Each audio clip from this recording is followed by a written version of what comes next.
Señor Jesús, danos la gracia de aprender a ser prójimo de nuestros hermanos, cada día. Primera lectura. Comienzo de la profecía de Jonás.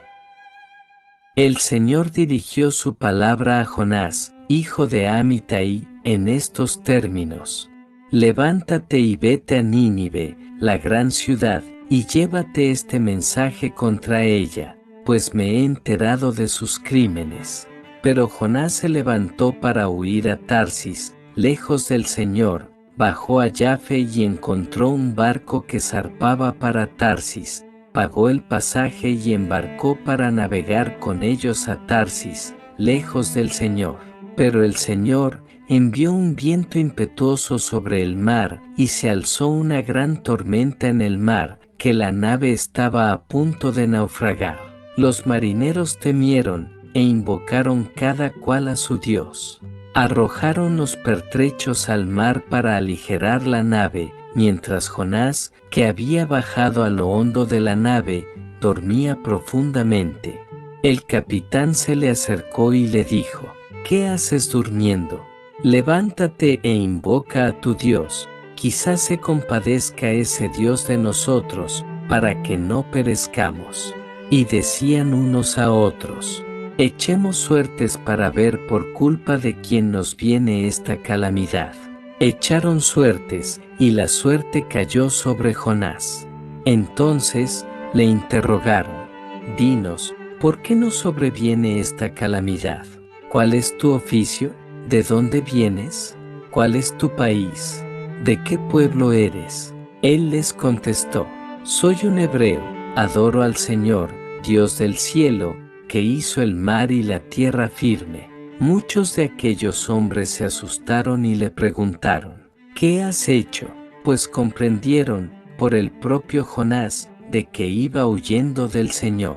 Y entonces le preguntaron: ¿Qué haremos contigo para que el mar se calme? Porque el mar seguía embraveciéndose. Él contestó: Levántenme y arrójenme al mar, y el mar se calmará, pues sé que por mi culpa les sobrevino esta terrible tormenta. Pero ellos remaban para alcanzar tierra firme, y no podían porque el mar seguía embraveciéndose.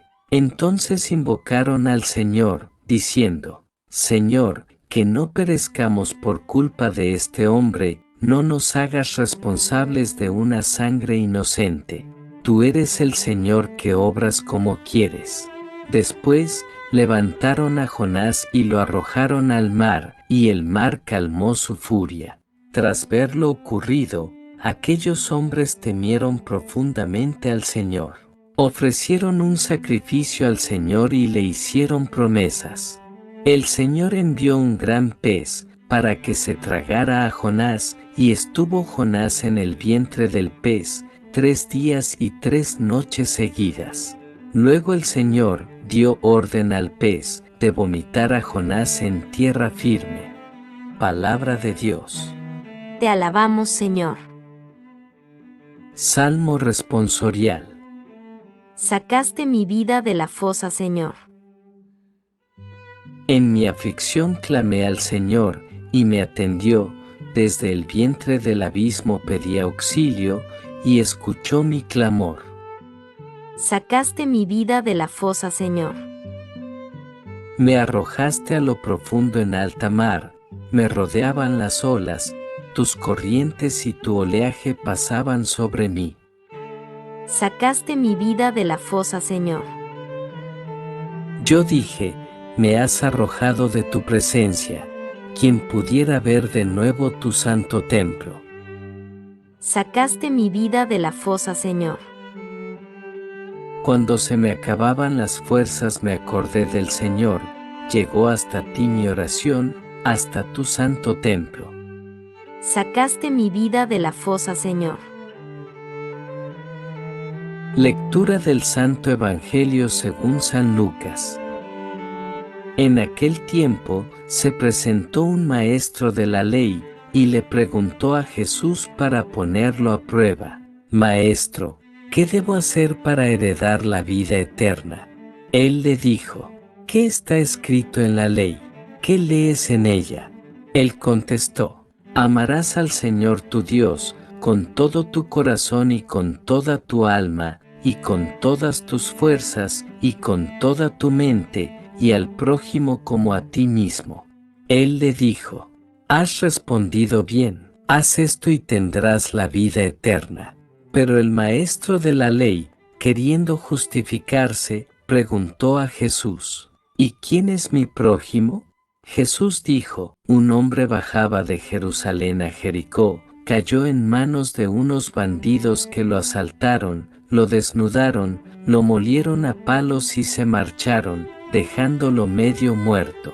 Por casualidad, un sacerdote bajaba por aquel camino, y al verlo, se desvió y pasó de largo. Y lo mismo hizo un levita que llegó a aquel sitio, al verlo se desvió y pasó de largo. Pero un samaritano, que iba de viaje, llegó a donde estaba él, y al verlo sintió compasión, se le acercó, le vendó las heridas, y después de habérselas limpiado con aceite y vino, y montándolo en su propia cabalgadura lo llevó a una posada, y lo cuidó. Al día siguiente, sacó 2 denarios y dándoselos al encargado le dijo: cuida de él y lo que gastes de más yo te lo pagaré cuando vuelva. ¿Cuál de estos 3 te parece que se portó como prójimo del que cayó en manos de los bandidos? Él contestó: el que practicó la misericordia con él. Jesús le dijo: anda y haz tú lo mismo. Palabra del Señor. Gloria a ti, Señor Jesús. La historia de Jonás es muy peculiar. Él es un profeta que huye de esa vocación, pero incluso su huida habla del Dios a quien representa. El Evangelio nos invita a pensar en la frase que dice: vale más una acción que 1000 palabras. ¿Cómo podemos reconocer a un seguidor de Cristo? No solo porque habla con palabras de vida, sino porque hace vida todas sus palabras. Que así sea entre nosotros.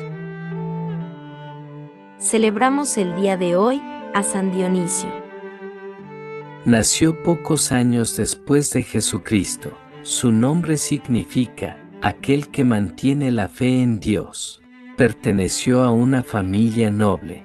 Estudió en la cuna de los grandes filósofos, científicos, pensadores y a donde concurrían de todas partes los mayores talentos. Fue obispo de París en el siglo III. Fue enviado por el Papa San Fabián, acompañado del presbítero Rústico, del diácono Eleuterio y 4 compañeros más, a evangelizar las Galias, en Francia, donde dominaba la idolatría. Denunciaron su paganismo, haciéndoles comprender la imposibilidad de muchos dioses. Les explicó con tal elevación y claridad las verdades esenciales de nuestra religión, que muchos fueron bautizados. Fue decapitado junto a sus 2 compañeros de viaje, Evangelización Rústico y Eleuterio. Sobre su tumba, en la colina de Montmartre, fue edificada una basílica, junto a la cual el rey Dagoberto fundó en el 630 una abadía. Los monjes de esta abadía son los responsables de la equivocada identificación de su mártir patrono, con otros 2 santos con el nombre de Dionisio, Dionisio el Areópagita y Dionisio de Alejandría. Durante la persecución de Decio, fueron obligados tanto él como sus compañeros a renegar de su fe, a lo que Dionisio respondió: ni los tormentos más horribles, ni la misma muerte serían capaces de aminorar la constancia de nuestra fe. Fueron azotados con ramales armados de puntas de acero, y finalmente degollados, el 9 de octubre del 275. Cuenta la leyenda que, luego de ser decapitado Dionisio, recorrió 6 kilómetros con su cabeza bajo el brazo. Luego entregó su cabeza a una piadosa mujer, y después se desplomó. Ella, a precio de dinero, logró recuperar los cuerpos de Rústico y Eleuterio. Oración. Señor, suscita nuevos santos en las familias cristianas, capaces de dar la vida proclamando tu Evangelio. Dios Todopoderoso y Eterno, que desbordas con la abundancia de tu amor los méritos y los deseos de los que te suplican, derrama sobre nosotros tu misericordia, para que perdones lo que pesa en la conciencia, y nos concedas aún aquello que la oración no menciona. Por nuestro Señor Jesucristo. Amén.